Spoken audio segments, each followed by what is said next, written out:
It's just us. We're going to hit you the only way we know how. With my girls.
All right. It's nothing like some good old boots and pants. Or what was it, boots and cats? Boots and pants, boots and cats. To get you all excited on a Saturday night. KG, what's up, man? Nothing much, man. I was kind of rocking out to sound like some Baltimore house music. That's why you like it. That may be true. That may be true. But you know what? I'm not gonna lie to you. Even though that's a banger right there, as I tell my kids, there's still one, man, it just does something for me. Hold on. Oblige me, ladies and gentlemen. Just oblige me. You still gotta think about me. Want someone to hold. You can put me on airplane mode.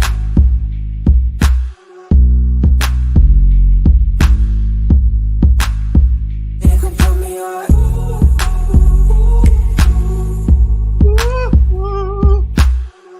You still gotta think about me. Want someone to hold. Goddamn banger. Airplane mode.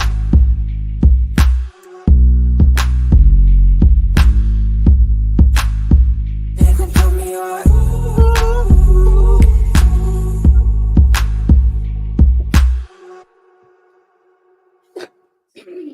Dang. I don't get to hear that often because I'll be in transit.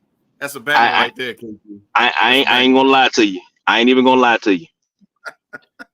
The Midnight Rider said, man, we came on a show one time and he was singing. He's like, man, I can't get it out of my head. It's stuck in there. And I agree. I walk around singing that song. It's a real song, and I'm trying to find that version of it. But that song right there, it's catchy. It's hot. It's what the people want. It's on a level with BBL Drizzy right now. I gotta hear it all the time. Yeah, man. That airplane mode. Woo! It's like, dang it, why'd I give it to y'all over there on Tuesday nights? We should have kept that for Saturday night. Let me see if I have to find another banger like that we can have a third intro. It'd be pretty exciting. So, welcome. Apologize if you just got finished watching that trailer thinking you were on the wrong show on the wrong day at the wrong time, or thinking that we just got rid of the Midnight Rider. But nope. Actually, you probably would think that because we still are advertising the Sideline Junkie side of what we do. I think we'll be kind of fortunate if we go ahead and start talking about us, because we do some wrestling talk and things like that. If that's all right with you, KG. We already promoted a whole nother show and everything, but go ahead and change that up. Yeah, there you go. There you go. To our normal here. We don't know how to act when Nubian Sumo's gone. We miss him, allegedly. Well, we know KG does. But well, that's my guy. As of right now, he's my tribal chief. He's what? That's my guy, and as of right now, he's my tribal chief because he won't defend. He is the Sideline Junkies Roman Reigns. He won't defend his title. Don't give him that. I'm not acknowledging him. I'm just putting it out there now. And I hope you hear it too.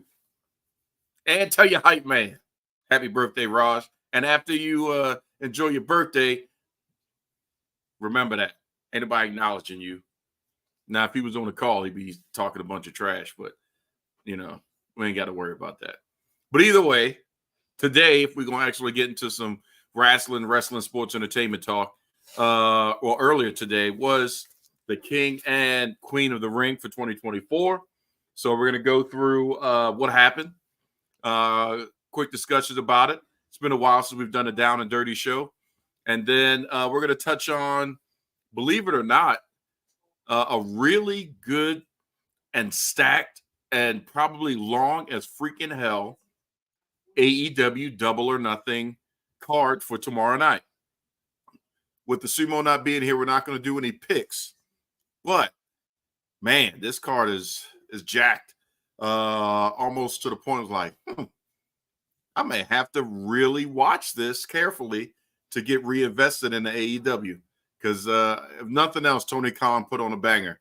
But before we get there, let's go ahead and talk about that WWE action with the King and Queen of the Ring. So coming out of Jeddah,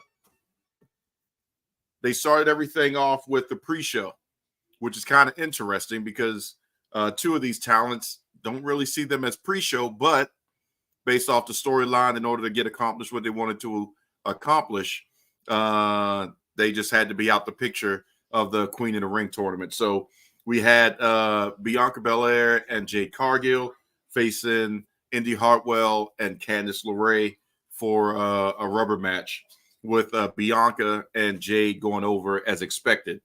Honestly, KG, can you think of a tag team that's going to dethrone them? Or is it going to have to be them imploding and turning on each other for there to be a title change?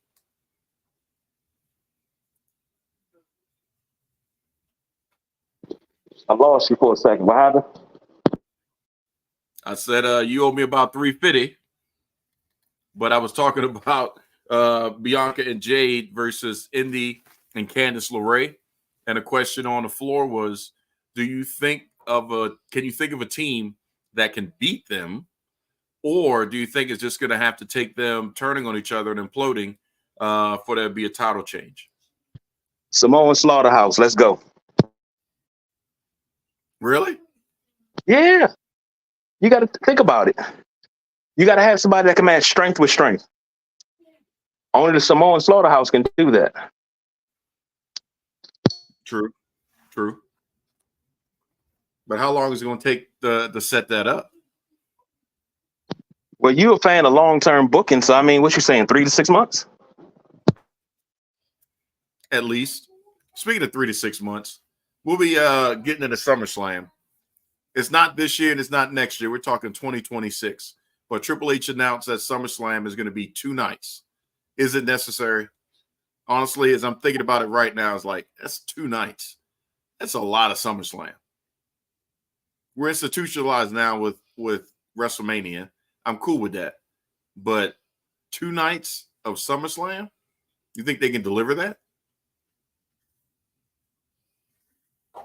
No, sir, they cannot.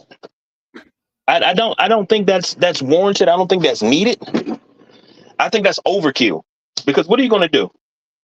This is not WrestleMania. WrestleMania is the only pay-per-view that deserves 2 nights. Right. The only way that could work is if they pull the NXT SummerSlam show, whatever it would be, and include NXT matches in SummerSlam. But that they got to include, the only time you got to include NXT is Survivor Series. That's when you really have to have NXT ready to really run, because that should be brand versus brand versus brand. Now, you would think. And also, you got to remember the Royal Rumble, too, because that would also be the same thing. So, yeah. But that just jumped in my head. I was just thinking about it like, man, I can't see how they would feel with the current roster and the current situations 2 nights of SummerSlam.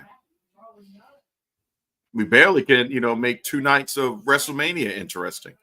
Saturday is always in flux. Sunday is, you're taking home and set the world on fire. But we'll see. We got 2 years for them to figure it out, work it out before we get there. Wait, this year, the WrestleMania this year was a banger both nights. In previous, since It was COVID, normal. Mhm. since COVID, night 1 has always been better than night 2. Yep. There's never been a night 2 that ever eclipsed night 1. But this year, both nights were good and had you on the edge of your seats. Yep. They just need to balance it out. But again, in order to do that, you got to have NXT as part of it. That's the we lost KG for a second. He'll be back. He's transitioning. We'll see if that. Oh, snap! Look at him. Had to switch devices. He done jumped out of nowhere and switch sides. You're doing too much. So going to the main show, we have Liv Morgan versus Becky Lynch, with Dominic being involved. Liv becoming our new women's champion. I figured you would be happy. Do you think they're really going to go with this Leah versus Liv, and Liv having Dominic in her corner storyline? Because that not Damage Control, but Judgment Day, they're on the ropes as a group right now. Yeah. I think they can run with this. This is good because last time Liv had the title, they didn't let her run long enough. Right. And this is the time you let her go because you got to see what she's got. And ever since Riot Squad broke up, you have Sarah Logan now is Valhalla. Ruby Riott is now Ruby Soho, and I believe she just got married today or earlier this week. Married with child. Yeah, I thought it was an angle. I was like, is she pregnant? I totally forgot that she was dating Ange, and then I was like, wait a minute, the storyline, she can't be pregnant. But then again, speaking of pregnancies, going back to Bianca Belair, she took a bump last night that we talked about. It's like, how she take the Samoan squash from Nia? Pregnant?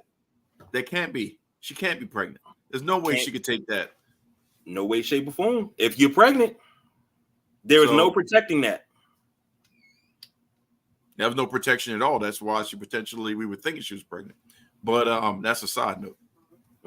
So, but we'll see. Stranger things. Who knows? Maybe. I was looking at it and watching it like, well, she landed on her legs. Maybe, but nah, Nia came down. That was hardcore. And then she wrestled. So, that kind of debunks that theory back to back, because not only did you take that spot, but then you turn right around and wrestled. So you've got to be okay. But go back to what you were saying about Liv Morgan and Becky. To take the belt off of Becky, I seen something on TikTok the other day. Well, no, it was early today or early this morning. And they were talking about the curtain call of the four horsewomen in NXT. And Becky Lynch had a t-shirt on that said "Last Kicker." Mm-hmm. And I said, damn, I do remember that. That was before the man run. And then you had the man run. Then you had Big Time Bex. But nothing is ever going to be bigger than the man run. No. Her is the man. Nothing's ever going to be bigger than that. And Big Time Bex was cool, but it was too Hollywood. Yeah, it just didn't go over. Because, the man. Right. And there's no difference. I think if she goes back to that and she starts kicking ass and taking names, then you build her back up. Because remember, she took time off to have a kid and everything like that. She didn't listen to the breastfeeding episode. It's fine. But her coming back, you're going to have to build her back up again. And the way they brought her back, I didn't like that. So now you take the belt off of her, you drop her down a little bit, just enough that she can build her way back up and come. What do we got? What do we got in October? NXT pay-per-view, and maybe just something in general. Could be Elimination Chamber. Okay. Maybe if we have Elimination Chamber in October, Either that. No, if we have Elimination Chamber, she winds up winning the Elimination Chamber number one contender. She gets a rematch with Liv. But you have to, you got to have Liv kicking ass and taking names the whole time. You got to have it to be believable. You can't just have her having cupcake wings. But here's the thing. Go ahead. She got a problem though. What's that? Equation. The Queen of the Ring. Ideally, on paper, we're gonna have to jump, unfortunately, into a spoiler. But on paper, Liv only has a shelf life of now to SummerSlam. On paper. Now, I'm glad you said that. How often do we sit on this very show and talk about how the things that used to mean something means nothing now? Intercontinental U.S. title used to mean number one contender. Mm-hmm. They leapfrog and they push people out the way every time. When you have, for those that are uninitiated, when you have the Intercontinental Champion, the U.S. Champion, which is the champion on the top, everyday champion on each show. That's your number one contender. That's the next person for the next big push. Okay? How many times have people been leapfrog holding that title? They don't hold the same weight anymore. If King and Queen of the Ring holds that weight now, you got to put it back on the titles as well. But I don't think it holds that weight anymore. I think it's just, you're King of the Ring. You get to call yourself King whatever. I don't think King of the Ring has had it hasn't held prestige since King Booker. it has not held prestige since then. True that. And he brought something different to it. And he like shout out to Booker T for that because he revived and Strowman. Can't forget about the Queen. They revived it. Revived it. Now, if you're not gonna have a reign like that, and you're not gonna make this a yearly event again, it means nothing. Liv can hold the title until at least Survivor Series. So, would you prefer the King and Queen of the Ring have a guaranteed shot at the IC title, and then the IC title at the Major 4 gets a guaranteed shot? Well, Major 3. Royal Rumble, SummerSlam, or Survivor Series. The IC champion gets a shot at the World Championship. Now, the only issue with that, just in that proposal, is that they have to give the women an IC title, which we've been calling to make it proper. So yeah, we've been talking about that. So if they omit that, then I understand for the women it makes sense. That guarantees you a future championship title shot. But if we have this mid-card championship, and preferably one for both brands, then you have something else to balance things out. Because you also have the freaking Money in the Bank. Yeah. And what if the King of the Queen of the Ring, if they do the Money in the Bank pay-per-view before SummerSlam, and let's say Gunther also wins the Money in the Bank championship, he gets 2 chances? Well, he gets a chance and a guarantee cash in. So there's got to be some balance, I guess, is what we're trying to get at. Here's the thing. Number one, you need the women's mid-card championship. Mm-hmm. You need that because you got too many women for them to be going over 3 belts, basically. NXT Women's Championship, Raw and SmackDown Women's Championship. That's 3 belts for all those women, but it's no mid-card. And NXT just added one. They added the North American Women's. Okay, you got the North American Women's. And here's the thing. For SmackDown and Raw, you can look through the pages, the annals of wrestling history between AWA, WCW. You can find a belt that's defunct. You can call it the Women's TV Championship. That's one. You find another one. You call it the Women's Intercontinental Championship. There you go. There's your 2 belts right there. But now, here's the thing, though. We'll never get history made again where another woman wins the Intercontinental Championship. Not in this juncture that we could think. Well, Rhea was the closest, honestly, that it potentially could have happened. If it was going to be somebody, it'd been Rhea. And I would have went with that. But you got to have those belts first. And then the Queen of the Ring will have more substance. Because you can say, all right, you won Queen of the Ring. And I think that's got to be your breakout moment. You go through, you win Queen of the Ring, you win King of the Ring. You get to go sit on the throne. You cut a vicious promo.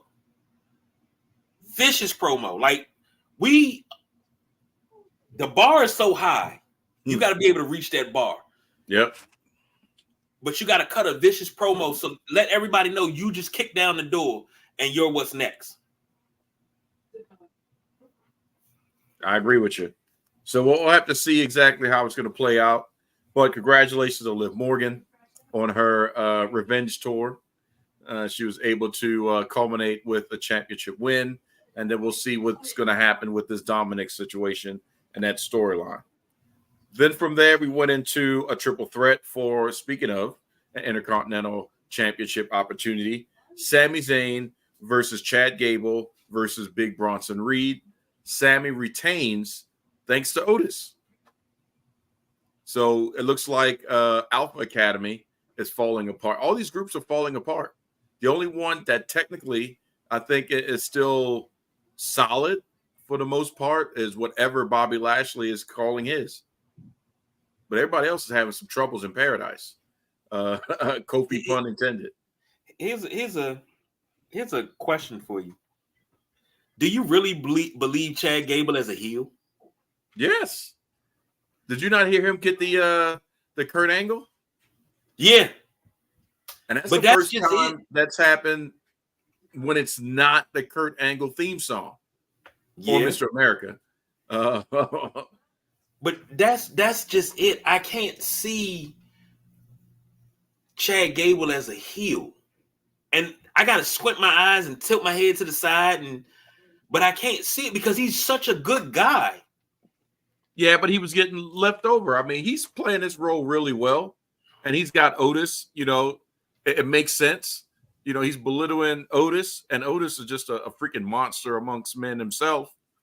And then you got Maxine, who's just there, figuring out her life, I guess, at this point. But I think he's playing a good heel. They should have never broke up. They should have never broke up Heavy Machinery. Oh, you miss Tucker? Yes. I don't know. Is he wrestling? I haven't seen him. I could be missing him. He could be somewhere. But yeah, I agree. Heavy Machinery was something serious. I'm coming. Hey, Tucker. That was some good stuff, man. It was good stuff. Again, NXT gem right there.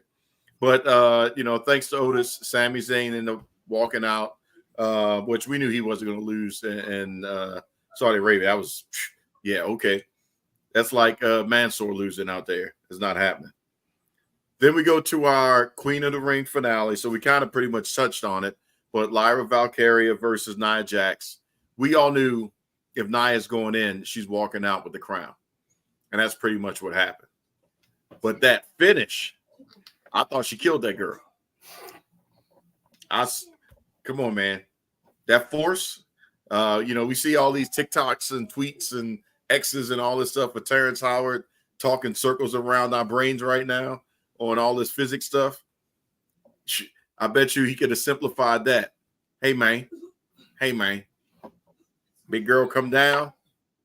Other girl dead, man. That's it. Shoot, man.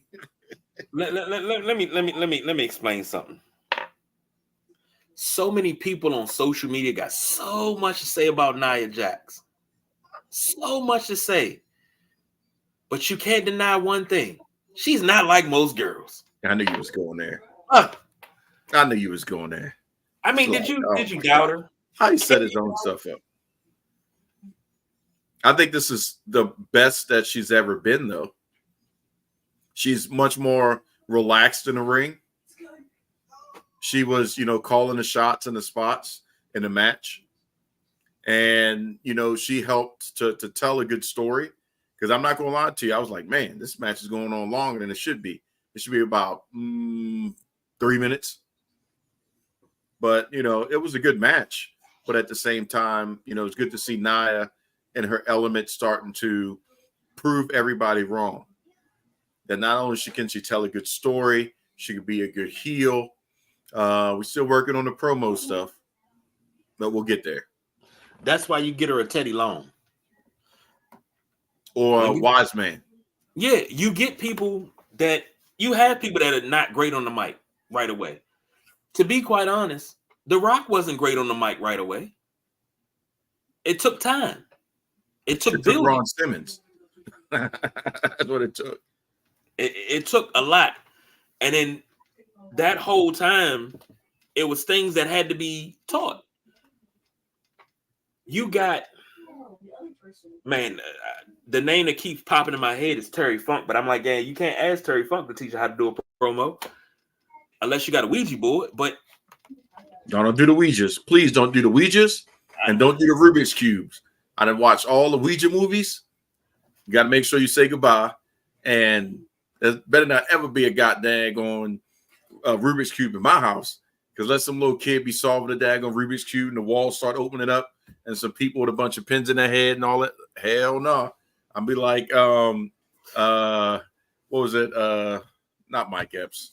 Marlon Wayans in the scary movie. I'm out. Don't pass go. Don't collect $200. I don't care if it's the wife. Goodbye. I agree. But out. I mean, she just got to go. They have people within the company that not Midnight Rider is not the 28. We doing a react show, baby. We can't do that in 28 minutes. We can't do that. We too gangster for that this morning. I mean, this evening. Wait a minute. Is he asking about the 28? We didn't play the intro for 2 shows. And but be careful. We may go to airplane mode one more time. Hey. Somebody want to jump in. Hold on. I'm coming. Was that the wife? She trying to be on the show? No, that's Midnight Rider. But here's the thing. She has to get with somebody to get her mic skills up, because she's devastating in the ring. I don't care what nobody on social media says. Oh, she's so unsafe in the ring. But the thing is, everybody wants to work with her. And I said it once before, and this dude tried to argue me down that it wasn't true. That's not how it happened. I said, if her miscalculating that punch didn't happen, we would have never had the man. We would never had the whole feud between her and Becky with the face breaker thing, because Becky sold it. She took it. She sold it. They ran with it, and it started something totally different. Yeah, Becky would still be the last kicker. She'd still be, Steampunk Willie running around doing that.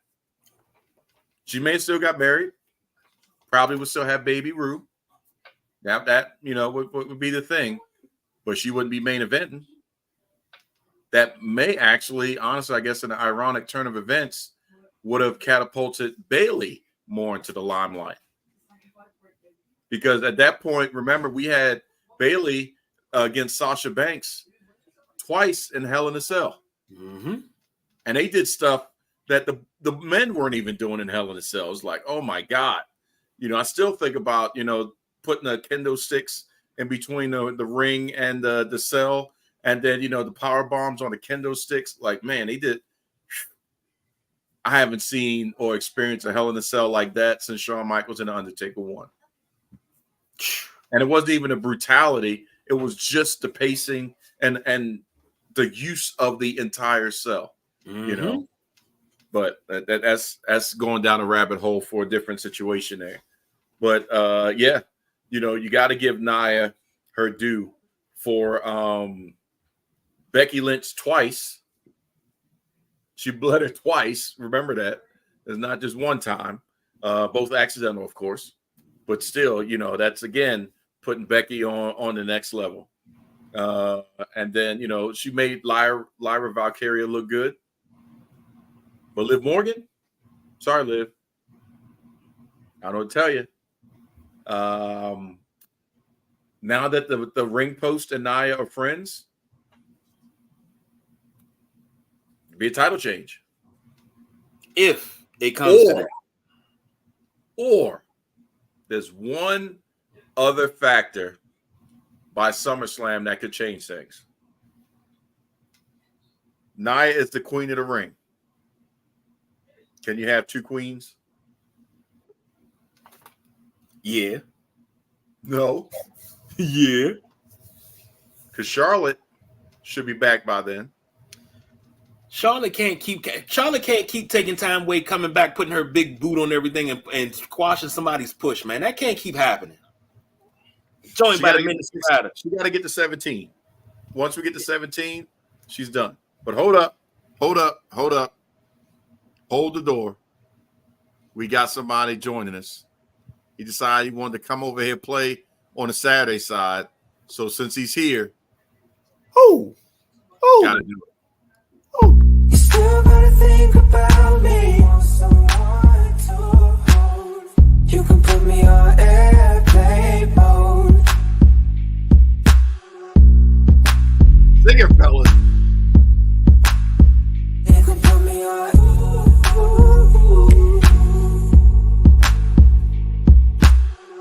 You still gotta think about me. Want someone to hold. You can put me on airplane mode.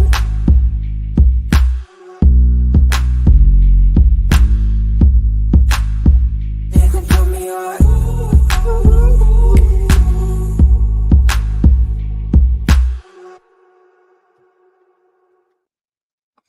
It's still Saturday night. Oh, my bad. I was about to get into my spiel, man. It's Get still ready to Saturday roll. night. But we got the Midnight Rider joining us. We just had to play that banger twice. So I love that song. me too, man. See? Enjoy that earworm. I'm telling you, man. When I put that thing together, I was like, oh, that's gonna be something sexy. And it's not even for me. Dang it. You gotta check the Sunday one because the Sunday one cut off too soon now. You gotta really? check that out. All right, I'll look at that. May have to get y'all a little bit of. You want some more liquid sex on that one, or you want something different? No, it's cool. The beat is cool, but the last episode, it seemed like it cut out too soon. Oh man, so you want some more time with I it. was about to get my King Beef on. See, hold on. He asked for a banger. Yeah, obviously we promoting ourselves tonight. So if you want a banger, we got to at least get you a banger.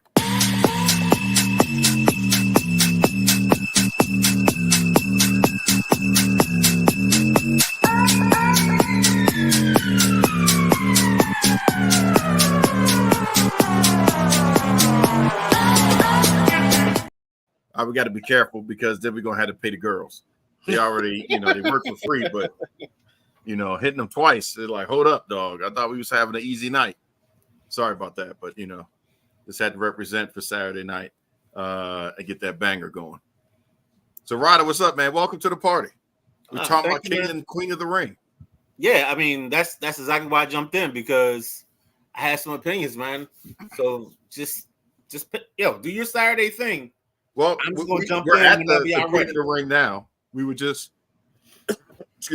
we were just talking about how it's great that Liv Morgan is the champion, but she's got an immovable force ahead of her. She's got till SummerSlam before she has to deal with Nia. Right. She's not like most girls.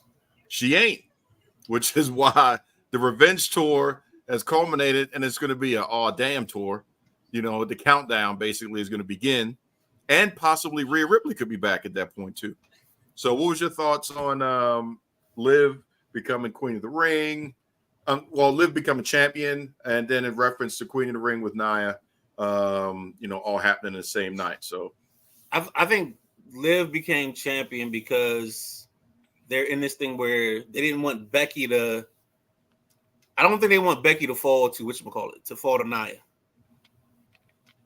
I think it was a protection thing.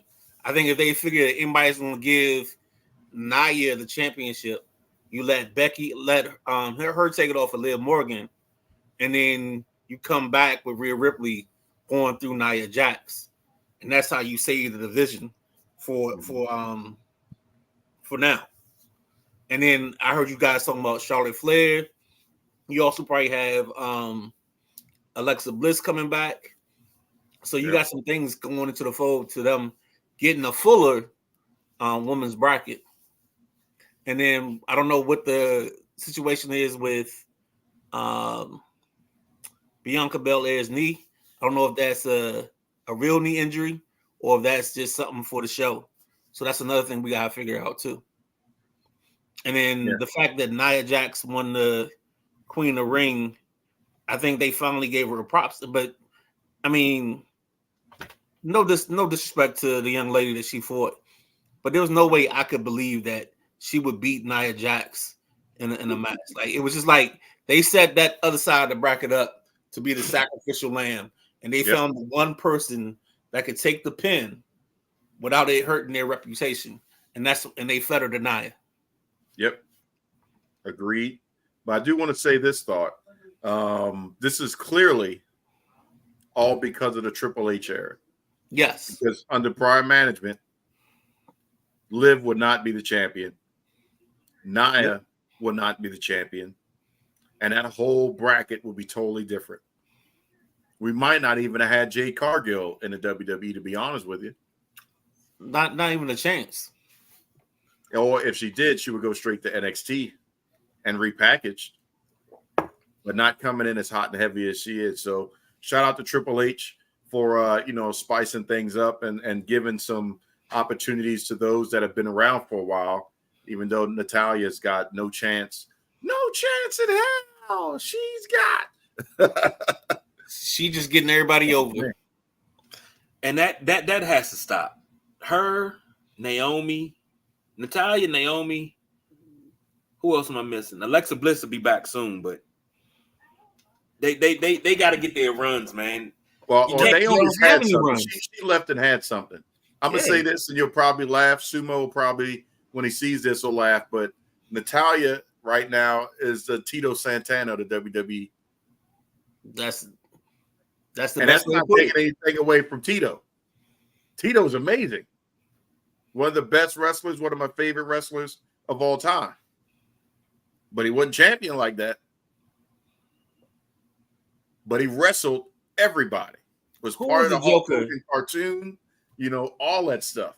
Jesse Ventura had, just his commentary about Chico all the time was amazing. Nah, there's that other dude. He was the tag team. Like, if you tagged with him, y'all got the belts. And it was in the 80s. He was Tito Santana's partner. It's not Rene Goulet. Tony Guerrero. Yeah. He was a dude that was like, if you tagged with him, no matter who it was, y'all got the belts at one point in time. Him and Tito Santana. They were like the tag team partners of the world. Yep. Need a shot? Hey, Tito, get over here. We got something for you. Exactly. Work with this guy, and then they're going to end up leaving and becoming big, but you still a man, Tito. Exactly. And that's what Natalya is, minus the tag championship part. But I mean, she's done it a couple times, but even with that, it's just, out of necessity. But again, that doesn't take anything away from Natty. She's been a great support player, but she's also in the same boat, in my opinion, with Nia. Natty's promos are boring. Yes. The only time that her promos were not boring is way back in the day when she was bringing the tables out with the Heart Foundation images on it and all that stuff. That's when it was really good, the beginning of Total Divas. I mean, she had a lane and she was working it when she was a stronger heel and really getting in. But past that, it's like, Natty on the mic. Let me go ahead, get something to drink or something. She might as well go ahead and join her sister on OnlyFans. Would know. I mean, allegedly. I don't know for sure that they're on OnlyFans. I mean, but they there. Well, her sister's there. Yeah, for But sure. the better, I'm just gonna say it. You know, I'm gonna get in trouble. I'm gonna say it. The best sister is the oldest one with the kids. Woo! Mm. Go ahead and take a look at the Instagram pictures of the three of them together. We'll do Jenny's that. okay because she be putting all of it out there. She love the pool. Natty's only done, issue- some work. The only issue But- with Natty is they done. She a Barbie doll now. Yeah. And if she was to slide on some ice, she gonna just keep on going because there's no bump that's gonna slow down anything. Sorry, TJ. I'm just calling a spade here. You know what I'm saying? I can iron about 4 or 5 shirts and a couple pair of pants on that. That's how flat it is. But that older sister, ooh, airplane mode for real. It's like I said, God dang. Yeah. Just throw that in the chat. John Blaze. I'm gonna have to find it, but yeah. KG looking at it now. My shit more John Blaze than that. I ain't saying that. Like you looking at it, aren't you, KG? No, I'm not. Yes, you are. You sitting there No, thinking there's only 5 women better looking than her. Dylon.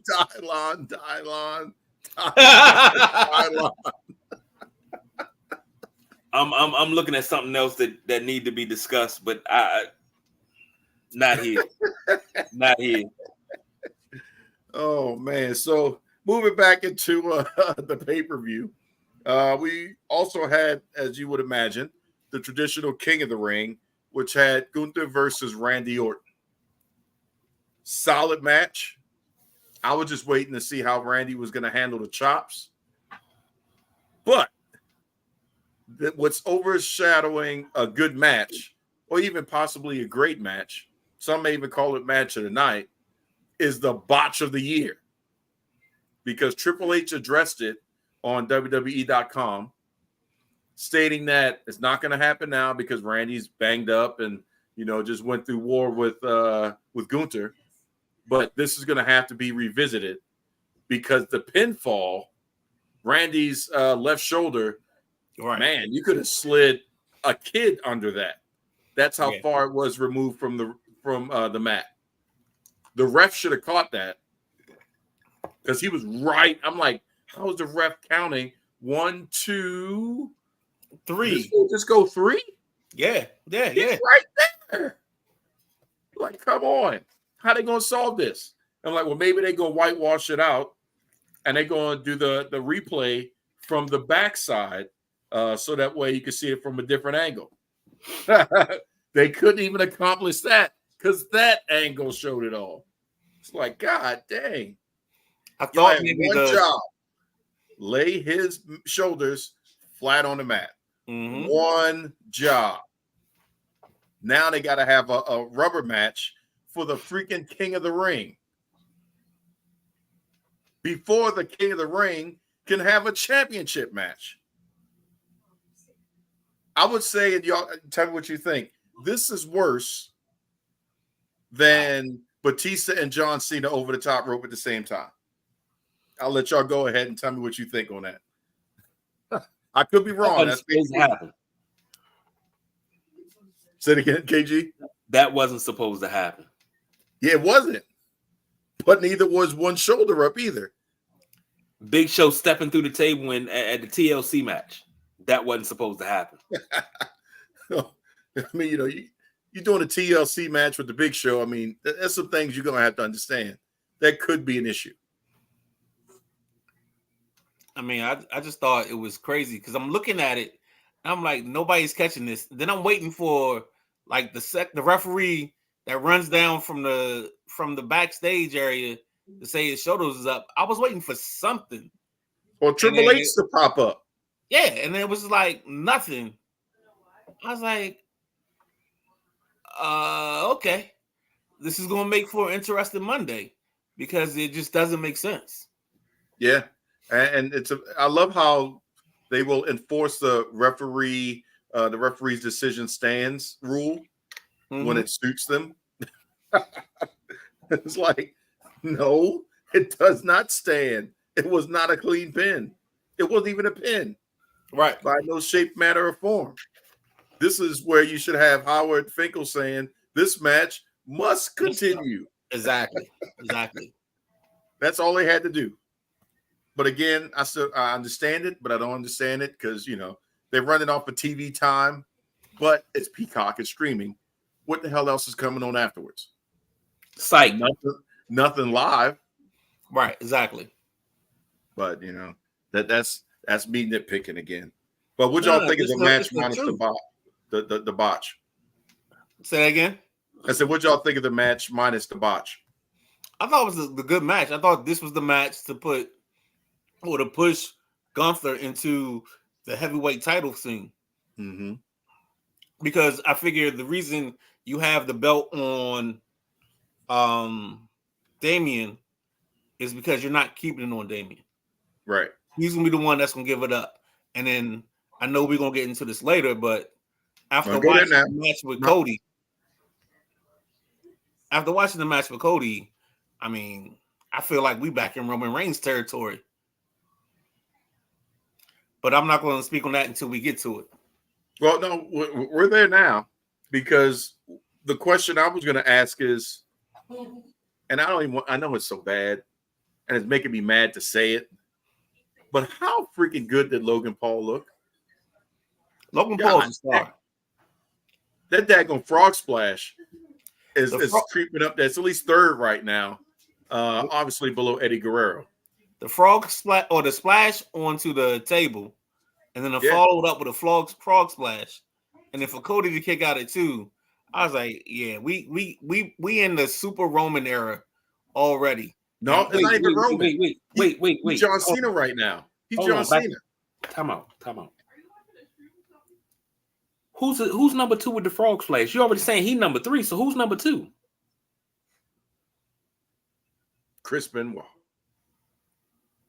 So we just gonna forget RVD. We're gonna forget D'Lo Brown. D'Lo Brown's frog splash is way better than Logan Paul. No, it's not. No. What? No. Do you see that extension? Have you D'Lo Brown frog splash? Now D'Lo is mean. D'Lo is mean. But the extension, how far back Logan Paul's hands were for the one in the ring. Not only that, how clean he was on top of the ropes, had a 360 drone spin around, drunk a prime, did the Triple H spit, and landed a clean spot on frog splash on the table, chest to chest. Yes. Come on now. And I'm not even trying to mark out for him. See that? Oh, I know. Perfect fucking form. Now move the arms back a little bit further, and you would have had Logan Paul. That dude was pretty much checking his prostate. That's how far back his hands were. Logan. I think they're gonna have 2 issues. They're gonna have the Gunther issue and the Logan Paul issue, because they're gotta figure out how they can push them and keep the people that are in power, the Cody Rhodes and them, in place. I think that's going to be the biggest issue. Logan Paul is going to be your next Money in the Bank champion. He's going to win it. They're going to have him pull a Miz and cash it in at the right time. And that's when his heelness is going to go through. Because right now, people just hate him just to hate him. But they don't hate him. He's earned his heelness. Well, no. He's got the baggage that's coming in with it. And then, they looping him in with Jake and all that stuff, just the Paul name. They're just throwing all that in there. By the way, shout out to Puerto Rico, because technically we had two Puerto Ricans in the ring at the same time main eventing. Just to put that out there. But when he is at the level of a happy Baron Corbin, that's the level of heel he hasn't hit yet. And that's only through his work and his angles pushing it that way, without all the extra stuff, added in there. If we take out the prime and the pomp and circumstance, all you got is a really athletic guy. But that's all you need. No, you have no character. He's He's got a character, but it's not a heel character yet. Not a true heel. Not a full-fledged. I gotta hate disagree. Him. You know, my mama hating him type of situation. I gotta disagree because I think his pompousness and his asshole attitude, and then the fact that they always bring back the brass knuckles. I mean, it's like, what's the difference between him and Seth Rollins? Seth does the same thing, minus the knuckles. Okay. Seth's character is the same, in essence. But Seth's character is over by the fans. And I think Logan Paul's character. That's what I'm saying. No, here's the difference. Logan Paul's character is over because the fans want to see him fail. And he hasn't failed yet. My point. That's what I just want him to be over and hated by the fans from the wrestling perspective as a heel. They just don't like him because he's who he is. You don't think he gets both of those? No. Because even me, like I said, I'm talking about him, and I don't even consider him an actual wrestler / sports entertainer.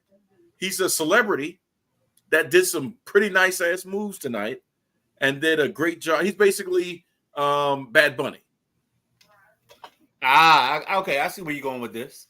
I see where you're going. I want him to go Baron Corbin. So basically, he still is living in the entertainment world for you.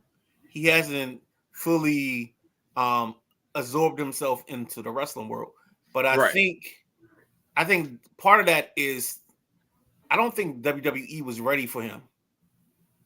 Not yet. Not for what he could do. Like I think they thought he was going to be they thought he was going to be Bad Bunny, where you could get a spot, you can get a bump in ratings. But then this kid actually showed up and actually showed that he has the talent, and I think he still has the moxie in the ring to be something special. And I think they're just like they're caught off guard. So now we got to figure out how do we package this and promote this. And then I think some of the stuff with him and whatever his business partner was with the Prime and doing some of that stuff, I think that's their way of trying to create the true wrestling heel. So I can see why you say it's not there yet, but I feel like they're closer than we think. If they double down and leverage the Prime thing and make him the new age $1 million man, if they put the $1 million belt on him, and he just needs a little bit more to get the wrestling side of the heel part down. Like I said, you can love to hate him, but I don't hate him as a wrestler. I want to hate him as a wrestler. But do you think he needs like excel? Do you think he needs like a Nia Jax moment where she yells at Jade Cargill's kid, and that's the way he gets his wrestler bump? You know what I'm saying? Or he wrestles somebody's and their kid. I think it's the Money in the Bank. See, Money in the Bank would give him something that he can sink his teeth into. Go ahead.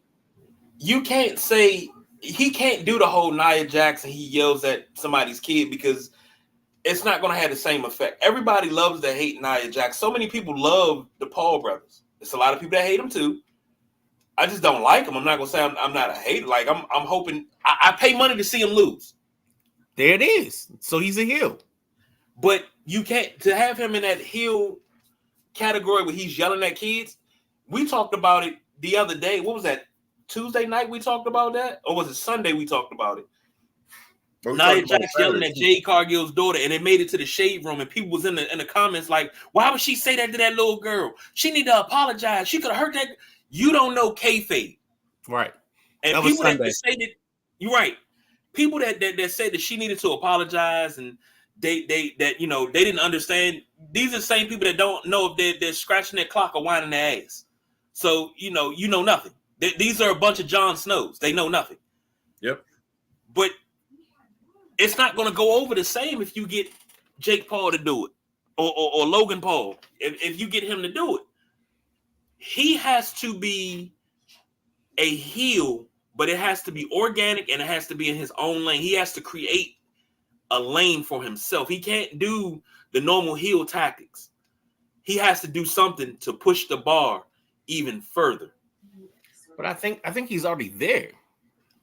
Like I think we all thought when he came into wrestling, he was a shot in the pan. He wasn't going to be actually good at wrestling. He wasn't going to translate. And I think we all got shocked when we saw the skills translate. We saw the athletic ability translate. And what he did earlier today with Cody, I mean, aside from the Cody being the new Roman, I mean, he should have won that title to me based off the things he did in the ring. Let me put it this way. When you think about that match, what emotion did he bring out in you versus what emotion did Cody bring out in you? Cody brought out emotion, in my opinion, because when he got hit with the brass knucks, you know, he was in pain. You know, he's trying to get these moves off. You know, he got hit through the with the frog splash. Oh my gosh. You know, you're sitting there yelling at it like, Cody, what you breaking the daggone counter for? Let him get counted out. You know, you're in there. You're invested in that match. For me, it was from the Cody side. I just got spots. That was really amazing. I'm like, wow, he did a great job. But I didn't get any emotional tie to hating him through that match. I knew there was going to be brass knucks. I just thought it was going to come from Michael Cole. So I'm just waiting for that shoe to drop. Somehow he would get the brass knucks. You know, when I saw the Prime guy, I'm like, well, there's your interference right there. But I didn't, you know, we didn't get the brass. Can I ask you a different question? Yeah. So is the Cody face run, are we going to have this string of matches where it's almost, I'm gonna say Hulk Hogan-esque, where you take the best of the bad guy and then you find the intestinal fortitude, as Gordon Soley and others would say, and that gets you through the match as opposed to you taking the 3 count? Yeah. And like I said, it's not even a Hogan thing. Hogan's retired. This is John Cena. Okay. Because we saw Cena run through everybody. At times he should have lost. Right. Guaranteed lost. John Cena kept up and take out 18 guys in the Royal Rumble. Really? No, no, my favorite is there's the guy. I don't know if you follow him or you watch him. It's this dude, William Reynolds. And he had this thing that he was doing with Roman Reigns. And it'd be like Roman Reigns versus Godzilla and King Kong. And then all of a sudden you just hear the music for the Bloodline. And you hear the 1, 2, 3 and the Bloodline music because, you know, Roman Reigns won. Or it'd be like Roman Reigns versus, you know, I don't know. He didn't do Chuck Norris. Right. Exactly. That's exactly what it was. Yeah. It's going to take a monster heel to take the belt off of Cody. And that could either be Uncle Howdy or KG's boy, just to segue into his comment, Uncle Howdy or Brock Lesnar. Well, that's not my boy, but in that scenario, did he beat Chuck Norris? Yeah. Cool. Do you realize nothing beats Chuck Norris, and Chuck Norris found nothing, tracked it down, and killed it? You know what Chuck Norris can't beat? Time. Have you seen Chuck Norris lately? Yeah, I've seen him. I've seen him in the commercials for the Total Gym. Dude, no. You got to follow him on Instagram. Dude's still jacked up. He still look like Chuck Norris from daggone Missing in Action, man. He still got the fish in his beard and everything. You gonna put the Braddock out there? I'm just telling you, man. But no, you know, Roman was you know, on that Chuck Norris level. It's like, well, that ain't happening. Let's figure out how we're going to acknowledge Roman at the end of this night. But yeah, Cody's going to need a super heel, and Roman is not going to be the super heel that's going to take it off of Cody, because he's got a whole nother storyline that they're trying to bring to fruition. So Cody is safe at the moment. But Wyatt 6, we'll see how this plays out. Or Brock Lesnar. Oh, why we had to do another Brock? Because again, it's just a vehicle to get the belt off of him in a believable fashion. Brock shows up. He calls out Cody. Cody being Cody. Suplex City. Just nice, quick, down and dirty. Bang, bang, bang. 1, 2, 3. Brock walks out. Oh, Vince God. is not here. Vince McMahon is not walking through that door. Vince ain't here, but getting the belt off of him, No, Brock Lesnar, irregardless of, you believe it. Just like Live Valkyria versus Nia Jax. Well, we know how this going to end. Here's the thing. If you bring Brock through that door and have him 5 suplexes, take him to Suplex City, and you walk out of there with the belt, you know how many people are going to tune out? We're tired of seeing that. Every good run. People said that, but when he did it to Goldberg, and the vice versa, when Goldberg did it to him. Goldberg's a It different. don't matter. It's just a thought process. If you notice, from nostalgia. Hold on. But if you notice, if they do this to Cody, if they bring Brock back to Cody to take on Cody and lose, and Cody drops the belt to him, do you realize that falls in line with Brock Lesnar every time there's a champion that has any drop of a person of color? Because Cody got a little black in him. He do. A little black in him. Or if not, he dip it in a little black every night. Yeah. But still. But I digress. You get what I'm saying. But if they do that and they bring him back, it's going to play right into everything that they've been doing. And you're going to say, you know what? I'm not signing up for this BS anymore. Well, I would take that out just because I need it to be a believable way to get the belt off of him. And I don't want it to be a triple threat and he didn't get the pin, so he loses by triple threat or ladder match or something like that. I want it to be a pinfall so that way he's got something to get another chip on his shoulder. Because the other thing, and I'm hoping this is wrong, and I'd be mad if he did it, but there's heavy rumors that MJF has re-signed with AEW. So if MJF is not going to WWE to take the belt off of Cody, then we're going to need somebody else. Well, let me ask you this. If Cody, let's say, pick a pay-per-view. I don't know. Pick one out of the hat. We go Royal Rumble. Okay. Cody loses at Royal Rumble. Okay. He loses to Brock at Royal Rumble. That following Monday, he should get a rematch and win the title right. No, because whoever's the champion at Royal Rumble goes to WrestleMania is locked into Mania. Yep. That's your rematch. Oh, my God. That's your night one.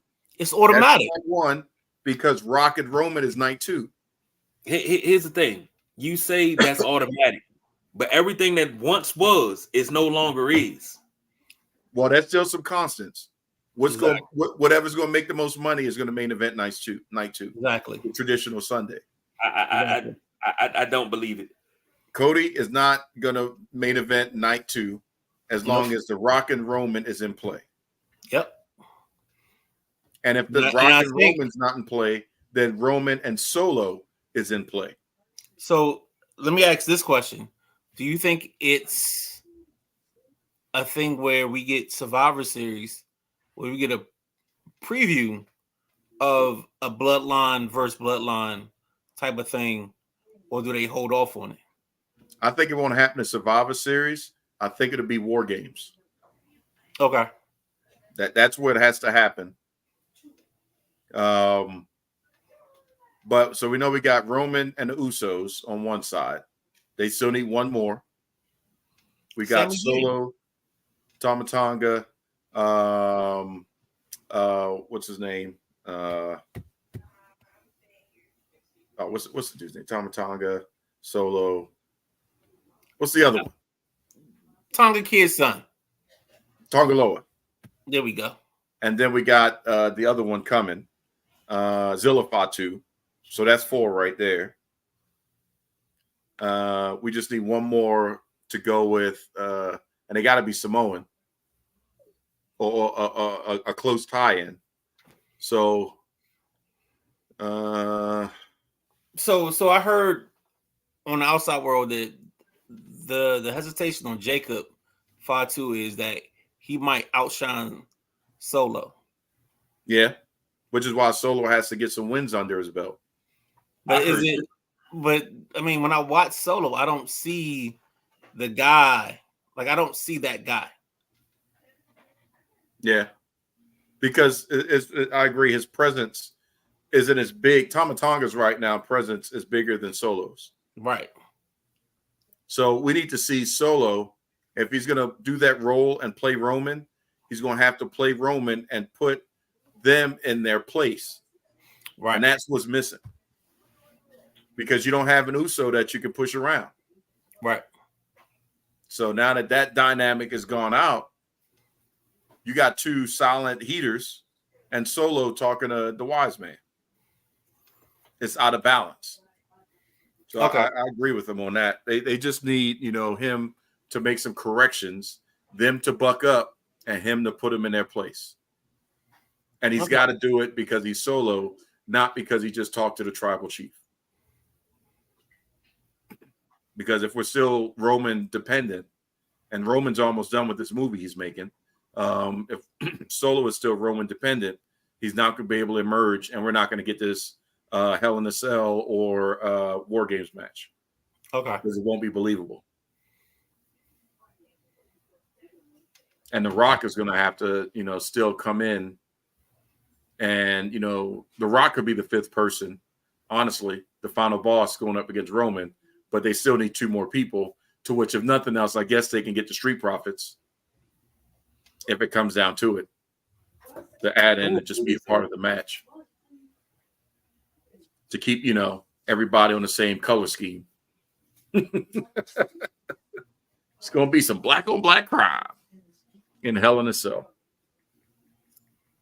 But overall, I'd say, just to wrap up the premium live event, I wanted to call it a pay-per-view.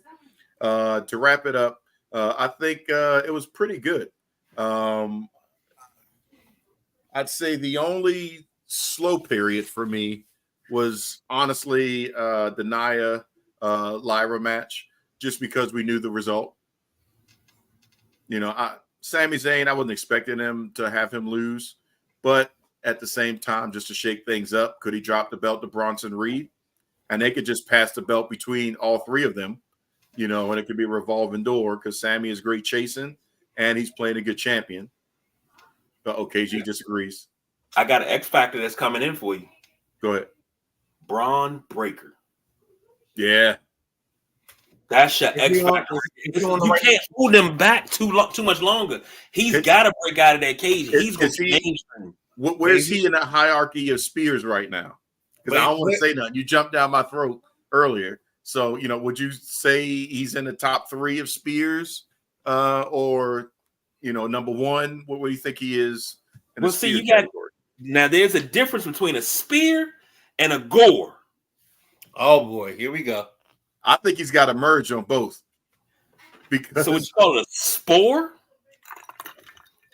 I call it a gear? An arrow. God dang. Because, that speed, he's moving the freaking ring when he hits the rope. Yeah.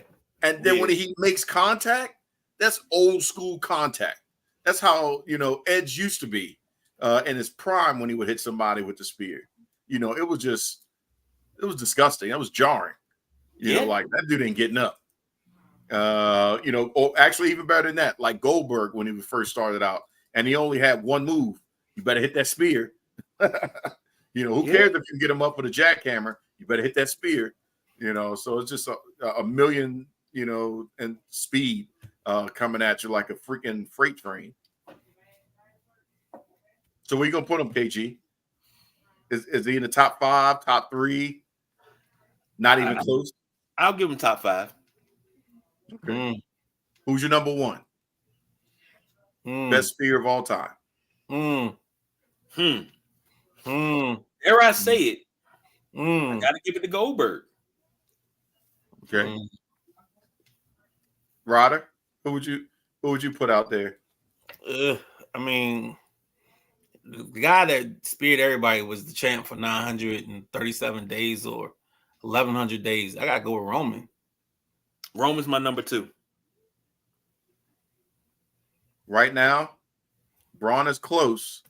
My number one is Bobby Lashley. Bobby's been consistent.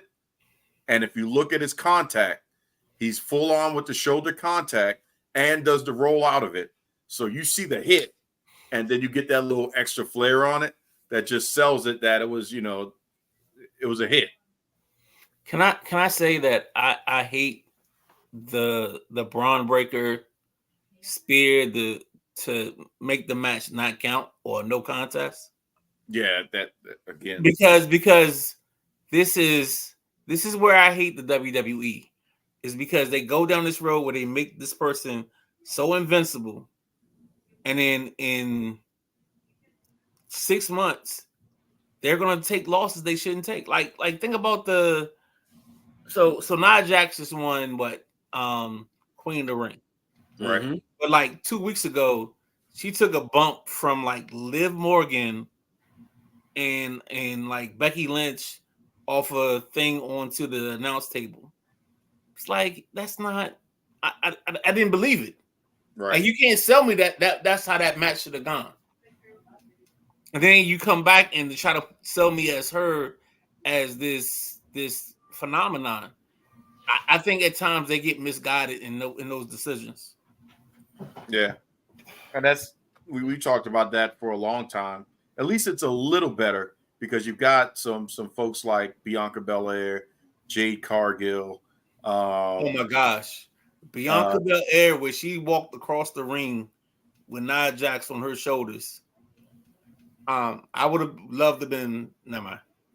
I'm not gonna go there, but let's just say I would have loved to have my face in the place. But yeah, that move showed me that Bianca and Jade are on a different level, and like that's the part I'm gonna struggle with, is because I think it's Bianca, Jade, there's Flair, and the man, and then there's everybody else. And what they have to do is make those templates work. I think I would. I'm starting to pull Charlotte out and interject Bailey in. To me, Charlotte has fell off. But is it because of health, or is it because they've just forced her on us? I think it's because of health. No, because she's been hurt. It's not even a health. She's too skinny. Well, I mean, we all like a little meat on our bones and everything, but I mean, it's been health. Injuries happen, but when she was right, she's just too skinny. I got it. I got you. Well, you know what most of her weight is. Sometimes going lean, or these new diets or whatever they're doing, just like Becky tonight, too skinny. Right. Well, she's going up against Liv Morgan, so it makes sense. Skinny Becky tonight versus Nia Jax, like just to your point. Yeah. It's like, how's she getting all these moves off? This should be a 2-piece and a biscuit. Done. How'd she kick out of the splash? But yeah, you gotta give Bailey some love. For real. She's a hugger. Yep. So that's the king and queen of the ring. Now, as I talked about at the top of the show, AEW's Double or Nothing is coming up tomorrow night. We're just going to go over the match card, and I'm going to tell you there's maybe 2 matches that I'm like, I don't really care. But compared to, in my opinion, what AEW has been putting together for the last year, this is like their Super Bowls level of a card. So on their pre-show, just to give you the first couple matches that are locked in, their pre-show is going to have Thunder Rosa versus Deonna Purrazzo. Yeah, that's one of those 2 that's like, I'm not mad at it for being a pre-show. Their international championship, Roderick Strong versus Will Ospreay. The promos back and forth for that match is top notch. The capability of those two is top notch, bruh. To take a bit from Will Ospreay, bruh. This is going to be a banger. Yep.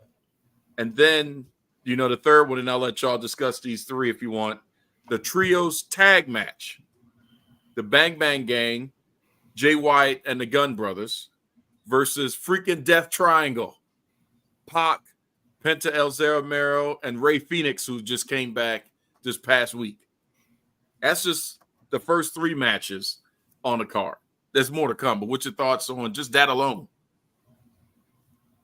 I mean, I struggle with AEW just because I feel like it's a at times I feel like it's a fantasy book. It is. It's like Tony Khan is such a fan that he doesn't establish stories, so it's hard to follow through and follow the whole dynamic because it's like a glorified. I'm just gonna get the stuff I want to see out. Yep. And I literally struggle week to week to follow it because I feel that way. So I'm probably not the best person in that conversation to talk about this, but I love the trios match because I love Ray Phoenix. I love Pac and that whole crew.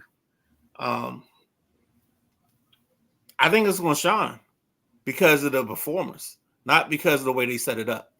If that makes sense. Like okay. I think management has done nothing to make the Will Ospreay match happen. I think it's just going to be the fact that it's those guys and they're going to shine, and like that's going to be the thing that carries the show. Agreed on that. I feel you on that for real. KG? Thunder Rosa versus Deonna Purrazzo. First match off the slate. That's what I look forward to because I think we're gonna have some surprises in that match.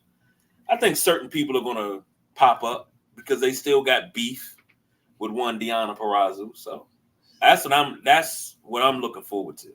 If I'm gonna watch this, that's what I want to see. I love the ladies of AEW as well as the ladies of Impact. So that's always my main focus. And the ladies of AAA. Yeah, the lady. What is it? CLM.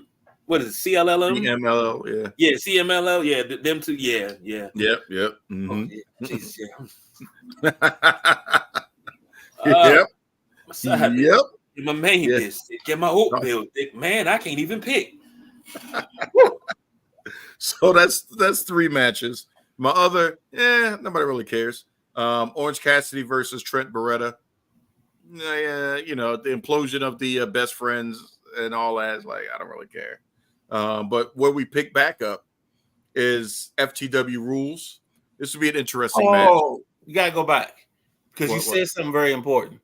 What was you that? said that the fact that they built up Cassidy versus whatchamacallit, and you don't care.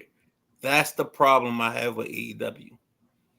It's like they don't give you enough to care about some of these matches they make up. Yep. And while they sound great on paper, it's just like it's not that connection. And because I don't have that connection, like I'll be honest, I don't watch Wednesdays, Fridays, and Saturdays because like I feel like we just throwing shit out there. Excuse the language. But we just trying to get something to stick on the wall, and it's not sticking because like I'm not invested in it. I agree, and it's just if they would have done this 2 years ago, it'd have been a better match when they were height of it, and Orange Cassidy was starting to build up and outshine the best friends. Now I enjoy the best friends, Trent Beretta and what's his name, whose name I'm brave farting on at the moment. But I enjoyed that moment when they would hug and all that stuff. That is what I enjoyed. Chris Statlander and Orange Cassidy added to the mix. It was cool, but it's like that's not the best friends. The best friends is a tag team, right? So when Orange Cassidy would have started getting that notoriety, Trent would have started feeling some kind of way, and then it starts becoming an issue, and then they have that match and they just got to beat it out of each other. I'm more invested into it. Makes sense. 2 years later, 4 years into the best friends being a group, now you want to implode them? Who cares? Too late Like now. you said, just thrown together. Just something to put out there to fill a hole in the slot and give everybody a paycheck. And I issue really with think that's AEW. the only problem with AEW is like they haven't like sold us storylines. Chuck Taylor. That's what his name I was Yeah. trying to get to. Chuck Taylor and Trent Beretta. I knew it was in there. It's just been a while because, they haven't talked about AEW that much. Not too much to talk about. He probably hasn't been around in a couple of months. Yeah, good old Chucky T. So that was my second. Like I said, it's about two of them that was like, whatever. And then When's you the get last time you into seen Nero? well, bless his heart. He's losing Lana or CJ Perry. They're getting divorced. I would sit down and just be quiet too. Just take a break. May have to cry a little bit. Figure that out. See if you can salvage that one. All that time you talk about how flexible she is. Can't let that go. Especially if the rumors is true and she went over there to see Damian Priest. Yeah, you better figure that out. Well, there's always that night in Milwaukee. I think one night in Milwaukee is about as hot as one night in China. I don't know where we're going with this. I'm gonna sit back. Yeah, KG. You about to tell me something. Or do I have to go look for something? Well, I mean, it ain't nothing really to see. But I think that really happened. And they just kind of used it.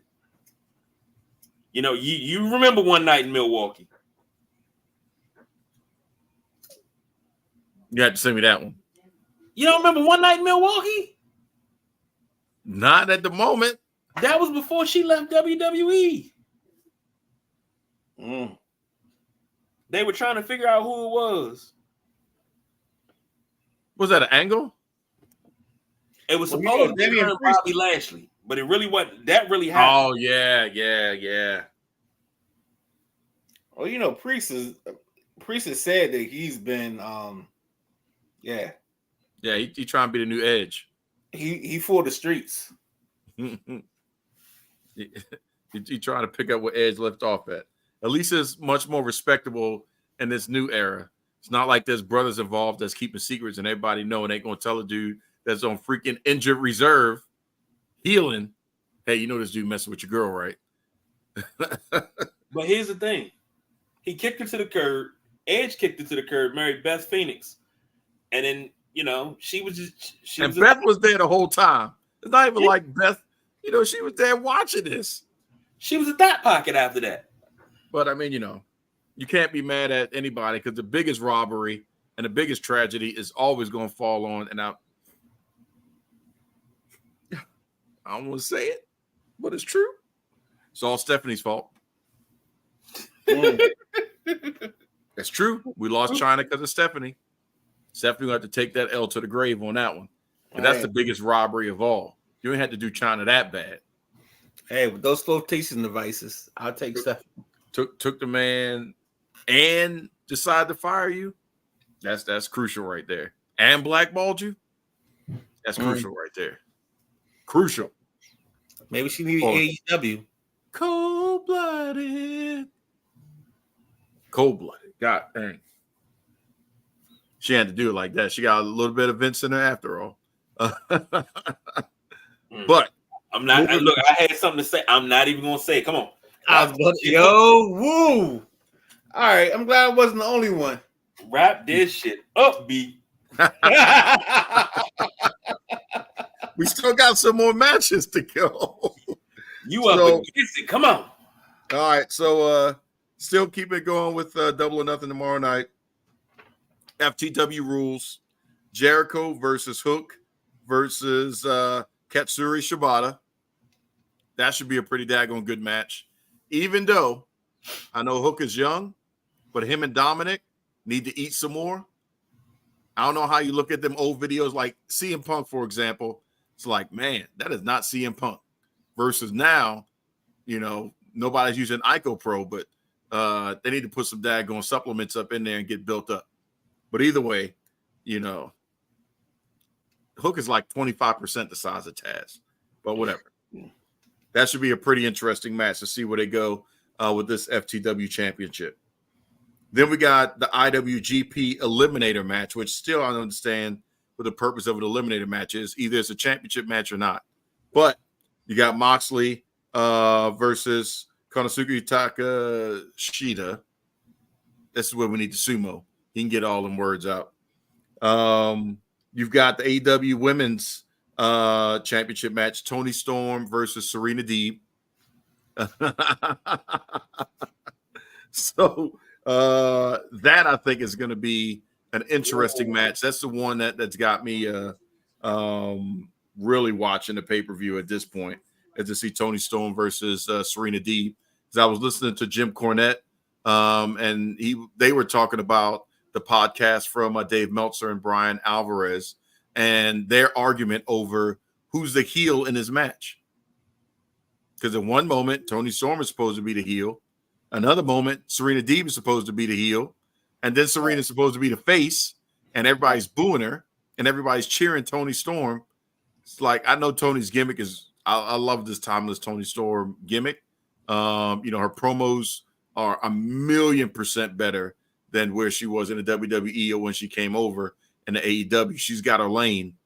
But we'll see how this plays out. I don't expect a title change, though. It'll be stupid. No disrespect to Serena Deeb, but I liked her better when she was straight edge. Then we have the TNT Championship, which in my opinion is pointless. But Willow Nightingale versus Mercedes Moné. Is Willow going to be the sacrificial lamb on this one? I hope not. Is Mercedes? Because I mean, if Mercedes loses to Willow, what do you spend all that money for? Yeah, I mean, I totally agree with you. But I mean, Willow's in that. She's Laya Valkyria at this point.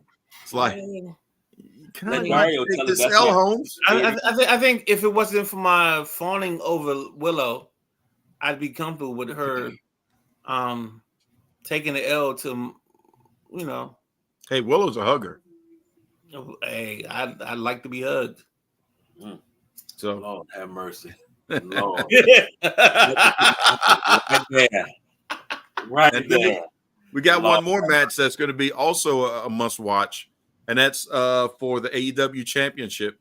And I'm going to ask a question based off of this in a second, but you got Swerve versus Christian. It's going to be a good match. But I can already see Rod is ready to speak on this, but am I the only one that also believes that they're doing Swerve dirty? They kept the man from the championship. They finally get it. And what the heck kind of promotion is he getting as the leader of the company? I think they gotta go all in on Swerve. If they don't, then this is a waste of our time.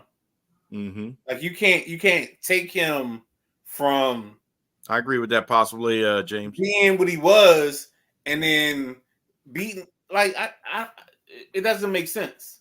But again, it's AEW, so it would make sense that they would do something that's done. True. Like it's I don't know. But he beat Samoa Joe. It's like AEW by rights, he should be able to beat Christian. It's like AEW finds a way to get in its own way of being good. Yep.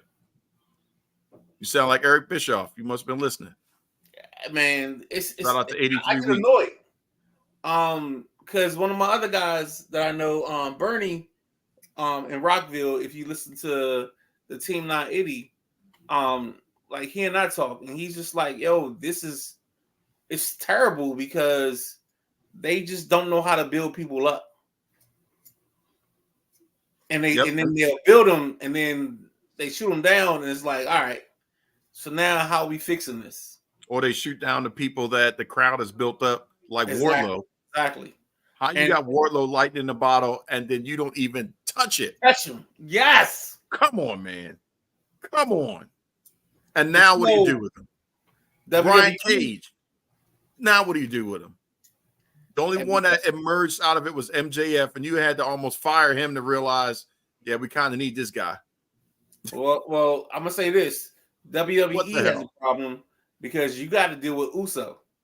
That day one, that Yeet and the Fireflies, you gotta figure that out. But see, it's the WWE. He can't just be a regular dude. But they can figure that out. We saw that with Cody, Roman, and The Rock. They heard the people and they figured it out and made it work. That's a whole super storyline right there. But the only issue is if they pivot and address the Yeet versus Firefly, then how much time do you allot that for versus the story building for the long term to get to WrestleMania of the Roman versus Rock bloodline division, Civil War, and all that stuff? That's where the question comes in, because I would see him, like, I would love to see him versus Sami Zayn for the title. Yeah. Now I don't think that's your thing, because he's built up, and you're not putting him against the heavyweight title because that's Gunther space. Well, not only that, but that would kill him. Move forward with Gunther in the heavyweight title run. If you put him against Cody, that's going to kill him. No, you put him against Damian Priest or Drew McIntyre, because they're both on a red brand. So that's where that battle happens. That battle happens with a red brand, and you got a guy that's coming off of 383 days or 4,222 days and 3,055 seconds, whatever it is. You got that guy going against whoever the champion is.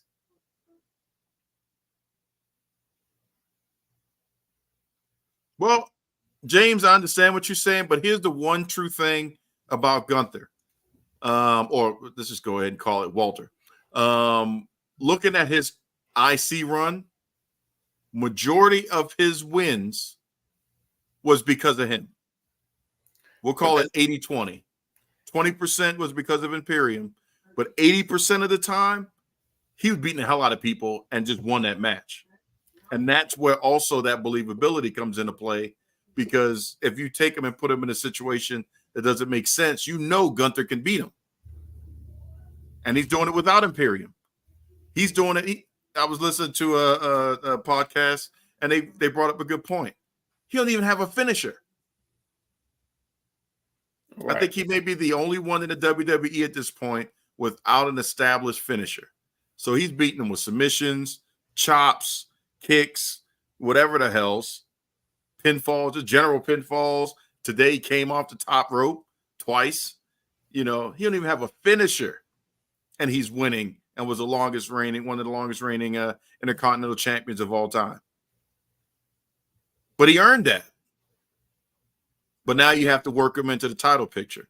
And that's where WWE, they're great, but then also kayfabe and long-term booking gets in their way, because we talked about it before, and I'll let y'all touch bases on it. KG, I know you want to say something, but long-term story booking ruined Sting from winning at WrestleMania. It's all The Rock's fault. If you committed, you committed.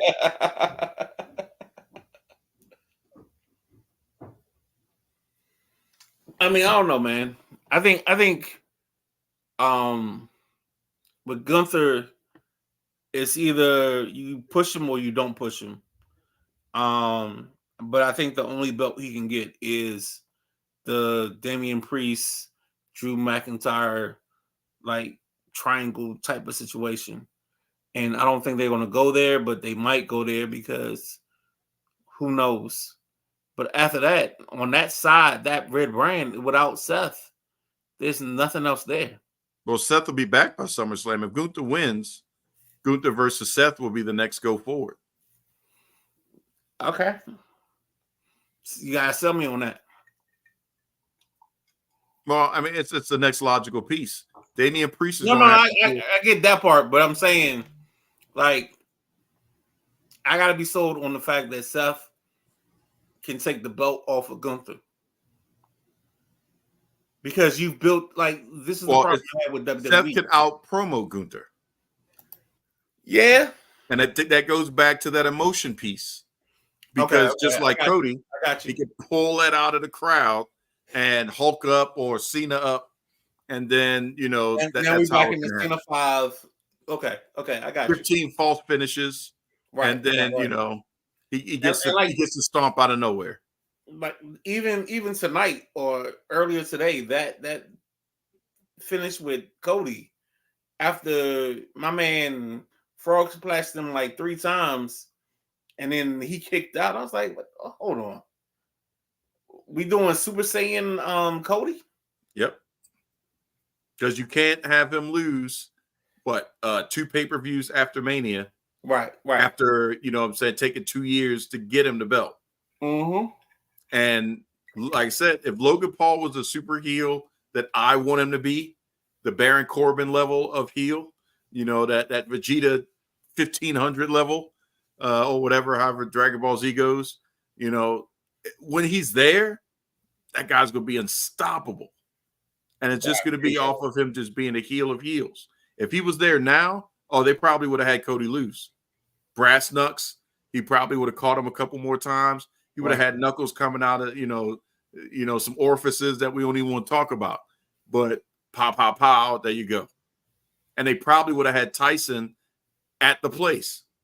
They would have flown Tyson out there just to loop in and get that tie-in, because WWE and Netflix, one hand washing the other on that one. So, you know, they could work it out, but still their problems is like New Age problems versus AEW and Tony Khan, which is, you know, what the hell problems. It's just like, I swear to God, it feels like every week they just flying AEW by a wing and a prayer. Yeah. And hopefully they figure that out, because I don't want to see AEW go away.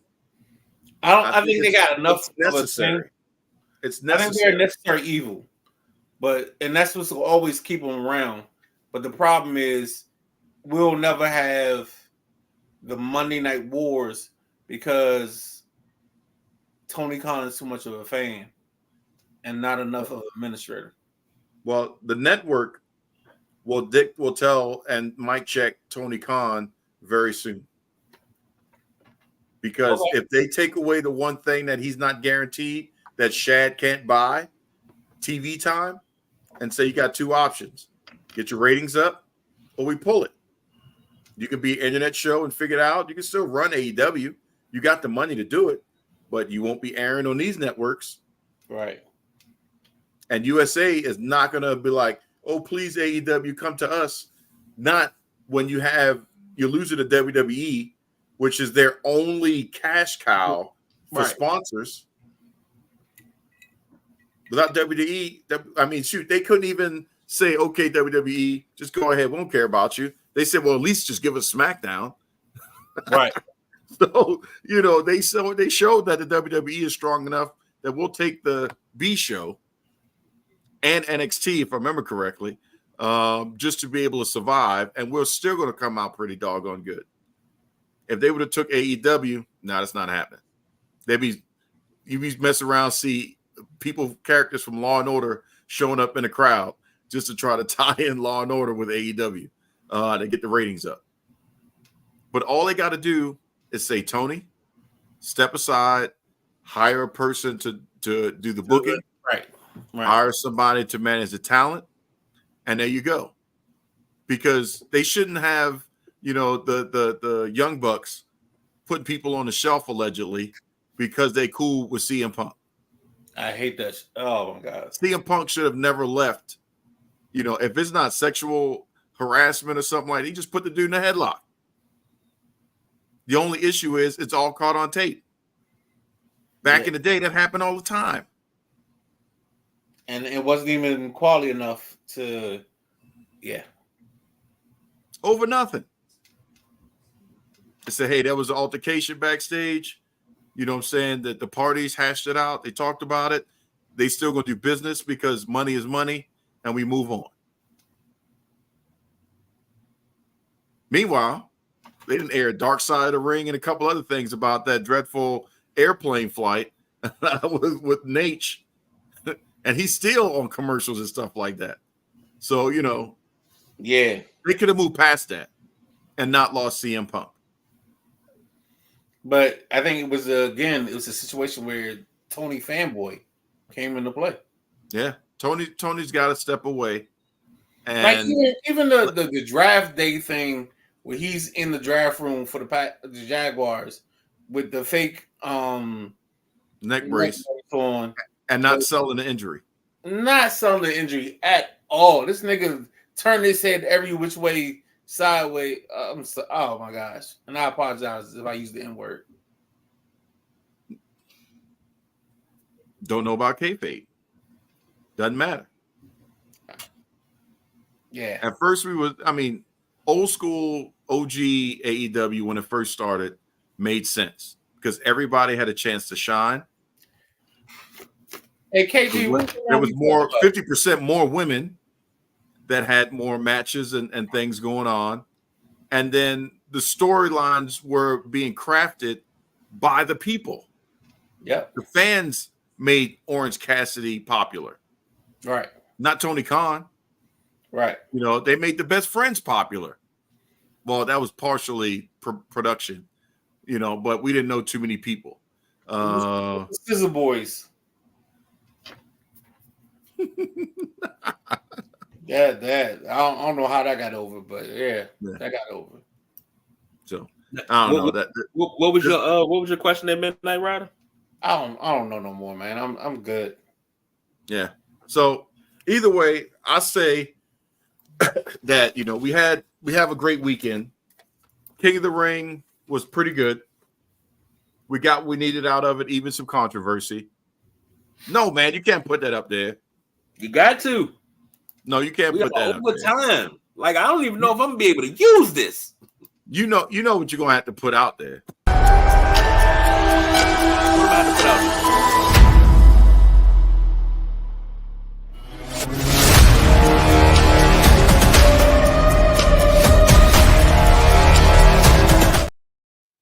There you go. Now it's proper. We paid them. We got to make sure that they get their check. The girls at the beginning of the show, they don't get paid. It's just the way it is. But those two, Sumo said we got to pay them. Yeah, that's true. That is true. But kayfabe was pretty much done at that point. We were turning that corner. Once social media came into it, kayfabe kind of died off. It's starting to come back a little bit. But when you have events and superstars getting married and you see people from rival companies showing up because they're close, that's when you know kayfabe is dead. Those things are great. Well, no, that's fine. It's just that the only way to bring it back is if you're going to be a heel, you shouldn't be hanging out with the faces in public in general population. Exactly. That's where kayfabe worked because you didn't see, people just hanging out, chilling, eating burgers, something like, what the heck? You didn't have the curtain call, stuff like that. They could still hang out, Undertaker hanging out with pretty much everybody. Was it the Bone Breaker crew, whatever it was? They all cool, but you didn't see that because there were photos. They were just chill in the back, hanging out. Mm-hmm. These fools out there at the beach in Saudi Arabia, and just all over the place. And that's where the big issue comes into play. You got to play some stuff smart. That's why I talk about him several times as much as I can. Baron Corbin. He's a heel's heel. I ain't trying to hang out with nobody. You don't have to like me. I'm going to do the same thing I keep on doing, and y'all going to hate me. Great. Let me just go ahead and keep it moving. Actually, I'll give credit to Dominic. He said in an interview that after his match, his dad and family wanted to go have dinner. And he said, nah, man, I'm just going to go get a hot dog. Can't be seen with y'all. Right. That's how you keep it. Right. And then keep the secrets. You got to make the smart secrets. The pop-ups and stuff like that. We've got to have some stuff that just is close to the vest to keep the fans engaged. And then you got to change up the WWE. Or AEW has to do their own draft and separate it and make it make sense. That makes too much sense for them to do something like that. Somebody's got to. And it needs to be a true lethal lottery. You pull all the names and everything out of the hat legitimately, and then you book the show from there. You're forced to do things differently and to give people different scenarios that are not just cookie cutter. I just don't think AEW has the mindset to make things right. Well, they have the mindset. They even have the people. They just need Tony to say, okay, that's on me. Bryan Danielson, you do this. Nick and Matt Jackson, shut the hell up. Chris Jericho, shut the hell up. Let's just get some level heads in here. How do you screw up? You got Jim Ross. You remember how many positions Jim Ross had in the WWE? Talent relations, all that stuff. Jim Ross covered it all. Why is Jim Ross not in the offices helping out?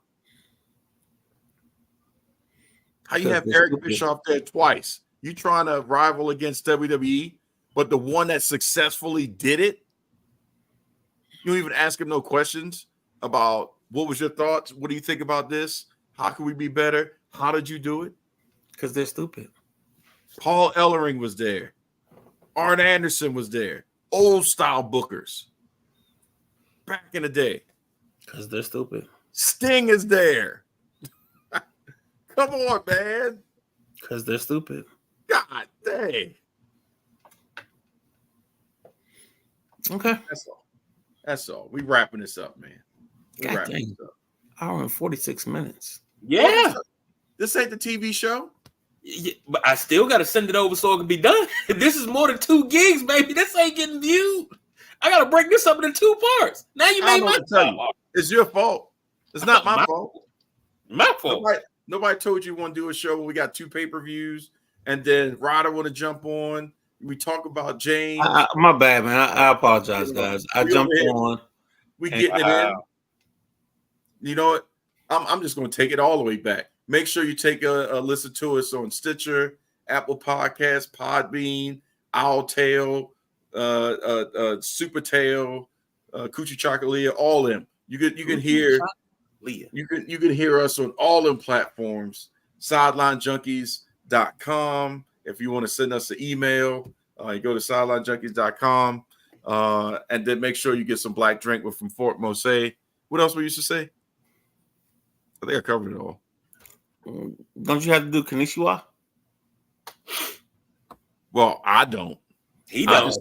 I just say diversify your bonds. And then I'll chime in and say for the midnight rider, People's Choice, Don Rodriguez, the Nubian Sumo, Konnichiwa, bitches.